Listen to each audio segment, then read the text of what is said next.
মাদক সেবন ও অনিয়ন্ত্রিত জীবনযাপনের ভিডিও ভাইরাল। চট্টগ্রামের নারী সমন্বয়ককে করা হয়েছে বহিষ্কার। বৈষম্য বিরোধী ছাত্র আন্দোলন চট্টগ্রাম মহানগর কমিটির মুখপাত্র ফাতেমা খানম লিজাকে এসব অভিযোগে অব্যাহতি দেওয়া হয়। একই সঙ্গে দলটির মহানগর সংগঠক শাহরিয়ার শিকদারকেও বহিষ্কার করা হয়। ফাতেমাকে অব্যাহতি দেয়া বিজ্ঞপ্তিতে বলা হয়, সম্প্রতি ফাতেমা খানম লিজার মাদক সেবন ও অনিয়ন্ত্রিত জীবনযাপনের ছবি ভিডিও সামাজিক যোগাযোগ মাধ্যমে ভাইরাল হয়েছে। জুলাই গণ অভ্যুত্থানে শহীদদের রক্ত ও ত্যাগের ভিত্তিতে গঠিত একটি সংগঠনের প্রতিনিধির এমন আচরণ জনমনে নেতিবাচক প্রতিক্রিয়া সৃষ্টি করেছে। তাই সংগঠনের ভাবমূর্তি রক্ষার্থে তাকে মুখপাত্র পদ থেকে অব্যাহতি দেওয়া হলো।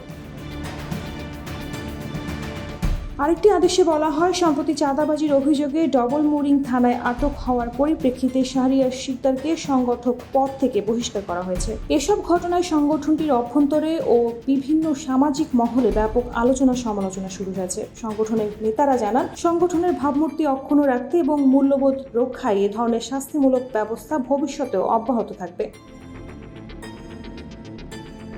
17 মে সংগঠনটির মহানগর কমিটির আহ্বায়ক আরিফ মঈনুদ্দিন ও সদস্য সচিব নিজাম উদ্দিনের সই করা পৃথক দুটি আদেশে এসব সিদ্ধান্ত জানানো হয়। আহ্বায়ক আরিফ মঈনুদ্দিন গণমাধ্যমকে এই তথ্য নিশ্চিত করেন।